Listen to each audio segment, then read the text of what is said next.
కేజ్రీవాల్ తెలివైన ఎత్తు వేశాడు. ఈడీ విచారణకి ఏడోసారి కూడా అటెండ్ కాకుండా ఉంటే రేపో మాపో అరెస్ట్ చేసి జైల్లో పెట్టమని కోర్టు ఆదేశిస్తుంది.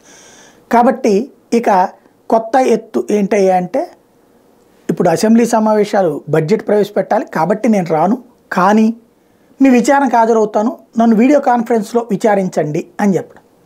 వీడియో కాన్ఫరెన్స్లో విచారిస్తే తన సీట్లో తను దర్జాగా కూర్చుని మాట్లాడతాడు, అవసరమైతే రాజకీయ ఉపన్యాసాలు కూడా ఇస్తాడు. అక్కడికి వెళ్ళినప్పుడు ఉండే టెన్షన్ డిఫరెంట్.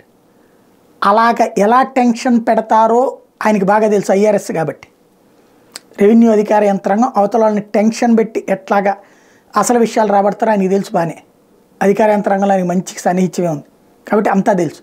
అందుకే ఈడీ ఆఫీస్కి వెళ్తే చాలు ఒక షేకింగ్ వస్తుంది, తద్వారా ఆవేశంలోనో ఆవేదనలోనో నిజాలు వెలగెక్కేస్తారు. అందుకని వీడియో కాన్ఫరెన్స్లో అటెండ్ అవుతానన్నారు. ఇప్పుడు కోర్టు దగ్గరికి వెళ్ళిన ఈడీ వాళ్ళు వీడియో కాన్ఫరెన్స్ అంటున్నారు కదా, ముందు విచారణ చేయండి, తర్వాత నెక్స్ట్ స్టెప్ మీకు ఎట్లా కావాలో చెప్పండి అనేటువంటి అవకాశం ఉందంటే ఈడీని కంట్రోల్ చేయడానికి ఒక కొత్త ఎత్తు.